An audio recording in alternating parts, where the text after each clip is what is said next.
নমস্কাৰ, মই ৰমেন চৌধুৰী। ইতিমধ্যে মই 10ম শ্ৰেণীৰ ছাত্ৰ ছাত্ৰীসকলৰ সুবিধাৰ বাবে আমাণ্ডা নামৰ কবিতাটি আৰু a tiger in the zoo নামৰ কবিতাটিৰ অসমীয়া বিশ্লেষণ দাঙি ধৰিছোঁ আৰু লগতে এনচাৰসমূহো দি দিছোঁ। আজি মই 10ম শ্ৰেণীৰ ছাত্ৰ ছাত্ৰীসকলৰ বাবে এনিমেলছ নামৰ কবিতাটি আগবঢ়াব বিচাৰিছোঁ। এনিমেলছ নামৰ কবিতাটিৰ কবি হৈছে ৱাল্ট হুইটমেন। ৱাল্ট হুইটমেনে লিখিছে এই এনিমেলছ নামৰ অৰ্থাৎ জন্তু নামৰ কবিতাটো। এতিয়া মই কবিতাটোৰ লাইন বাই লাইন অসমীয়া বিশ্লেষণ দাঙি ধৰাৰ আগত কবিতাটোৰ একেবাৰে ওপৰত থকা লাইনটোৰ বিষয়ে মই ক'ব বিচাৰিছোঁ। কবিতাটো আৰম্ভণি কৰাৰ আগত কবিয়ে কৈছে, দ্য পয়েট টেলছ আছ ডেট হি ফিলছ মোৰ এট হোম উইথ এনিমেলছ। কবিয়ে অনুভৱ কৰে, বেছিকৈ অনুভৱ কৰে উইথ এনিমেলছ জন্তুৰ লগত দেন হিউমেনছ মানুহতকৈ।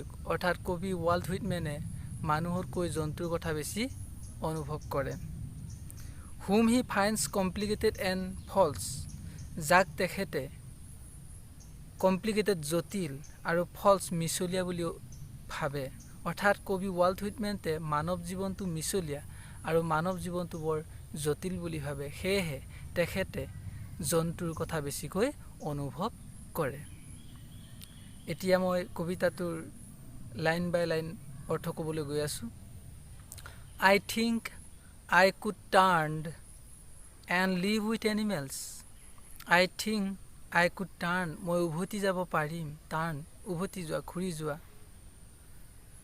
এণ্ড লিভ আৰু থাকিব পাৰিম উইথ এনিমেল জন্তুৰ লগত। মই মানুহৰ পৰা ঘূৰি গৈ জন্তু হৈ জন্তুৰ লগত থাকিব বিচাৰোঁ। দে আৰ চ' প্লাচিড, দে সিহঁত, আৰ হৈছে চ' বৰ, ভেৰি, প্লাচিড কাম, প্লাচিড মিনছ কাম, শান্ত, মষ্ট ইম্পৰ্টেণ্ট ৱৰ্ড প্লাচিড, কাম শান্ত। সিহঁত বৰ শান্ত, অৰ্থাৎ সিহঁত মানে হৈছে জন্তুবোৰ বৰ শান্ত। এণ্ড আৰু self contain means self satisfied, আত্ম সন্তুষ্ট প্ৰাপ্ত। জন্তুবিলাক বৰ শান্ত, তেওঁলোক নিজক লৈ সুখী সন্তুষ্ট। সেয়েহে কবিয়ে জন্তু হ'ব বিচাৰিছে। I stand and look at them, I stand মই থিয় হৈ, লুক এট দেম সিহঁতৰ ফালে চাই থাকোঁ, লং এণ্ড লং, মই সেয়েহে জন্তুৰ ফালে থিয় হৈ বহু সময় ধৰি চাই থাকোঁ। কবি ৱাল্ট হুইটমেনে কৈছে যে তেখেতে মানুহৰ পৰা জন্তুলৈ পৰিৱৰ্তন হ'ব বিচাৰে, জন্তু হ'ব বিচাৰে, জন্তুৰ লগত থাকিব বিচাৰে, কাৰণ জন্তুৰ জীৱনটো বৰ শান্তিপ্ৰিয় আৰু আত্ম সন্তুষ্ট প্ৰাপ্ত। সিহঁত নিজক লৈ সুখী, নিজক লৈ সন্তুষ্ট, আৰু সেই কবিয়ে জন্তুবিলাকৰ বহু সময় ধৰি থিয় হৈ চাই থাকে। দে ডু নট চুইট, সিহঁত কেতিয়াও খামি জামি নাযায়, চুইট SWEAT চুইট, সিহঁত কেতিয়াও খামি জামি নাযায়, চুইট চিন্তিত নহয়। এণ্ড হোৱাইন মানে হ'ল কমপ্লেইন, আপত্তি কৰা, কেতিয়াও সিহঁতে আপত্তি নকৰে। এবাউট দেয়াৰ কণ্ডিশ্যনছ, সিহঁতৰ অৱস্থাটোক লৈ, সিহঁতৰ পৰিৱেশটোক লৈ। অৰ্থাৎ জন্তুবিলাকে সিহঁতৰ অৱস্থাক লৈ কেতিয়াও আপত্তি নকৰে আৰু কেতিয়াও চিন্তিতও নহয়। দে ডু নট লাই এৱেক ইন দ্য ডাৰ্ক, সিহঁতে অন্ধকাৰত কেতিয়াও শুই নাথাকে। ডু নট লাই এৱেক, জাগ্ৰত হৈ সাৰে থাকি, লাই শুই থকা। সিহঁত যেতিয়া শুই থাকে তেতিয়া আচলকৈ সঁচাকৈয়ে টোপনি গৈ থাকে, সিহঁত মিছাতে টোপনি যোৱাৰ ভাও ধৰি নাথাকে। And weep for their sins, আৰু উইপ নাকান্দে সিহঁতে, ফৰ দেয়াৰ চিনছ সিহঁতে কৰা ভুলৰ কাৰণে, চিন পাপ অৰ্থাৎ মিছডিড বেয়া কৰ্ম, সিহঁতে আগতে কৰি যোৱা কামৰ কাৰণে কেতিয়াও অনুভৱ নকৰে, কেতিয়াও নাকান্দে, আৰু সিহঁতে জাগ্ৰত হৈ কেতিয়াও শুই নাথাকে। আমি মানুহবোৰেহে কেতিয়াবা শুৱাৰ ভাও জুৰি শুই থাকোঁ, কিন্তু ভিতৰি আমি জাগ্ৰত হৈ থাকোঁ। দে ডু নট মেক মি চিক, দে সিহঁতে ডু নট মেক নকৰে, মোক চিক মানে ৰুগীয়া, কেতিয়াও মোক ৰুগীয়া কৰি নেপেলায়, চিন্তিত কৰি নেপেলায়। ডিছকাছিং আলোচনা কৰি, দেয়াৰ ডিউটি সিহঁতৰ কৰ্তব্যটো গড ঈশ্বৰৰ প্ৰতি থকা, সিহঁতৰ ভগৱানৰ প্ৰতি থকা যি কৰ্তব্য সেই কৰ্তব্যৰ কথা আলোচনা কৰি মোক কেতিয়াও চিন্তিত নকৰে, মোক কেতিয়াও চিক নকৰে, বেমাৰী নকৰে, ৰোগীয়ে নকৰে। কাৰণ মানুহবিলাকৰ ঈশ্বৰৰ প্ৰতি কৰ্তব্য থাকে। We people have many duties to God, but the animals have no' any duty to God. ভগৱানৰ প্ৰতি তেওঁলোকৰ কৰণীয় একো নাই, কিন্তু মানুহ হিচাপে as a human beings we have lots of things to do for God. ভগৱানৰ বাবে কৰিবলগীয়া আমাৰ বহুতো কাম আছে। গতিকে তাকেই কৈছে যে সিহঁত কেতিয়াও ঈশ্বৰৰ প্ৰতি কৰিবলগীয়া কাম নাই আৰু সেইটো মোক কেতিয়াও চিন্তিতও নকৰে।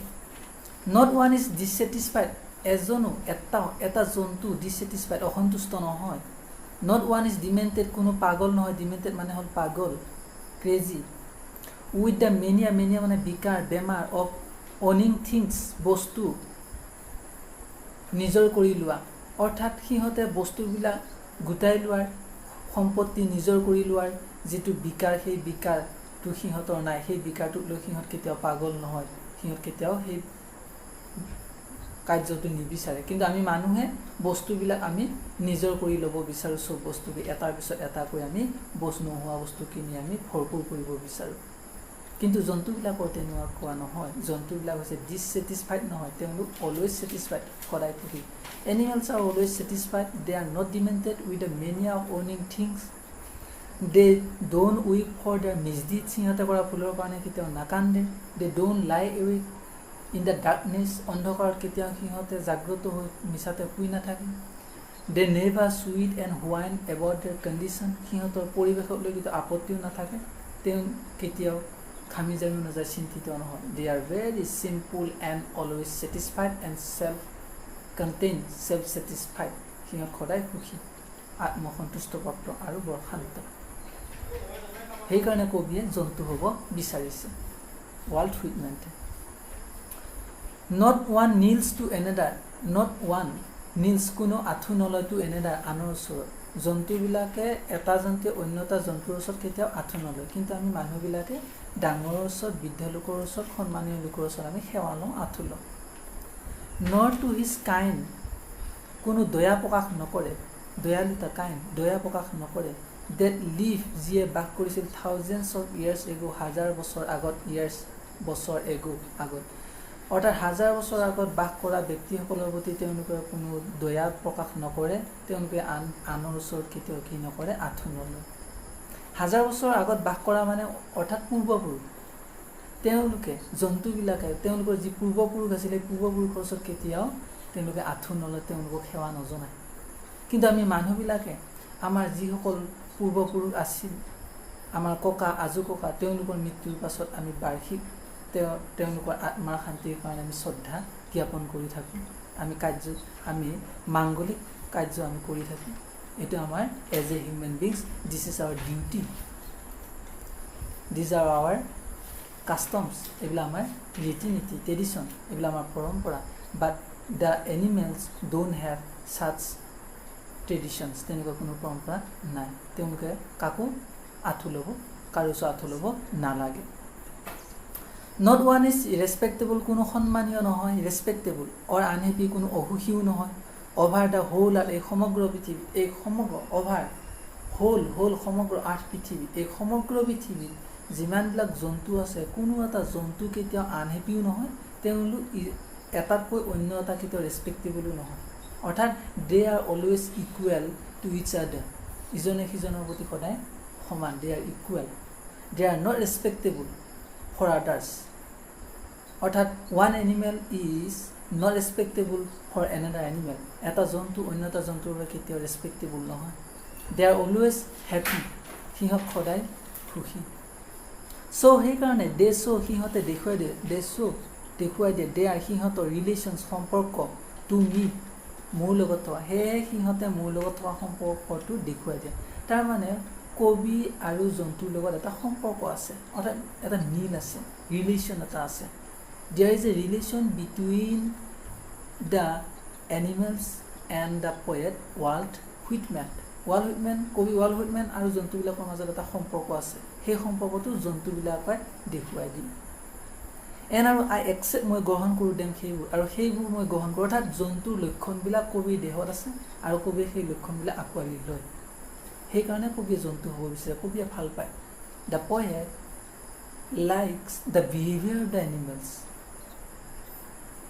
জন্তুৰ স্বভাৱ চৰিত্ৰবিলাক কবিয়ে ভাল পায় আৰু হি একচেপ্টছ দেয়াৰ বিহেভিয়াৰ সিহঁতৰ আচৰণবিলাক গ্ৰহণ কৰে সেইকাৰণে জন্তুৰ যেতিয়া চাই জন্তুলৈ তেতিয়া কবিয়ে তেওঁৰ দেহত থকা লক্ষণবিলাক জন্তুৰ লগত মিল দেখা পায় অৰ্থাৎ জন্তু আৰু কবিৰ মাজত এটা ৰিলেশ্যন আছে সম্পৰ্ক এটা আছে দে সিহঁতে ব্ৰিং লৈ আহে মি মোলে টুকেন্স মানে লক্ষণ চাইন অফ মাই চেল্ফ মোৰ নিজৰ লক্ষণবিলাক দে সিহঁতে ইভিন মানে দেখুৱাই দিয়া প্ৰদৰ্শন কৰা দেম সেইবোৰ অৰ্থাৎ লক্ষণবোৰ প্লেইনলি সৰলভাৱে ইন দেয়াৰ পছেশ্যন সিহঁতৰ দখলত থকা পছেশ্যন দখলত অধিকাৰত অৰ্থাৎ জন্তুবিলাকৰ দেহত থকা জন্তুৰ দখলত থকা জন্তুৰ দেহত থকা যিবিলাক নেকি সৰলতাৰ গুণ টুকেন্স অৰ্থাৎ চায়েন্স অফ চিম্প্লিচিটি সৰলতাৰ যিবিলাক লক্ষণ এই সৰলতাৰ লক্ষণবিলাক জন্তুবিলাকে কবিৰ জীৱনলৈ লৈ আহিছে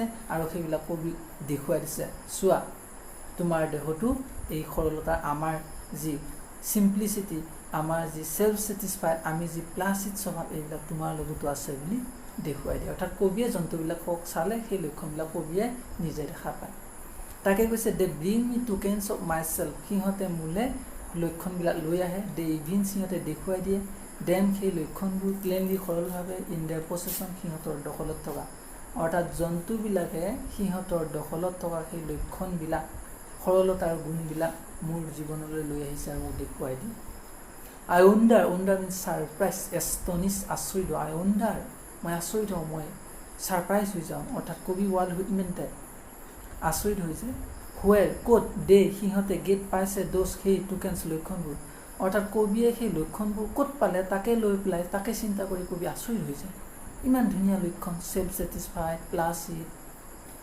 নিজৰ অৱস্থাক লৈ কেতিয়াও কমপ্লেইন নাই there is no' complain about their condition কোনো কমপ্লেইন নাই এই লক্ষণবিলাক ইমান ধুনীয়া লক্ষণ চায়েন্স অফ চিম্প্লিচিটি সৰলতাৰ লক্ষণবিলাক এইবিলাক দেখি কবিয়ে আচৰিত হৈ যায় ডিড আই পাছ ময়ো পাৰ কৰিছিলোঁ নেকি ডেট ৱে তেনেকৈ হিউজ টাইমছ এগ' বহু বছৰ আগত এন আৰু নেগলিজেণ্টলি অৱহেলা কৰি ড্ৰপ ডেম সেইবোৰ ক'ৰবাত পেলাই দিলোঁ নেকি এৰি থৈ আহিলোঁ নেকি পেলাই দিলোঁ নেকি আৰু কবিয়ে সেই লক্ষণবিলাক দেখিলে আজিও ভাবে যে ময়ো তেনেকৈয়ে পাৰ কৰিছিলোঁ নেকি অৰ্থাৎ এটা সময়ত ময়ো জন্তু আছিলোঁ নেকি আৰু জন্তুৰ দৰে থাকি ক'ৰবাত অৱহেলা কৰি সেই সৰলতা লক্ষণবোৰ পেলাই থৈ আহিলোঁ নেকি আৰু আহি আজি মই মানৱ জীৱন ধৰিলোঁ নেকি যাৰ জীৱন মিছা বুলি কবিয়ে কৈছে যাক কবিয়ে জটিল বুলি কৈছে এইটোৱে হৈছে আমাৰ এনিমেলছ নামৰ কবিতাটো আৰু লিখিছে ৱাল্ট হুইটমেণ্টে ইয়াত মনত ৰাখিবলগীয়া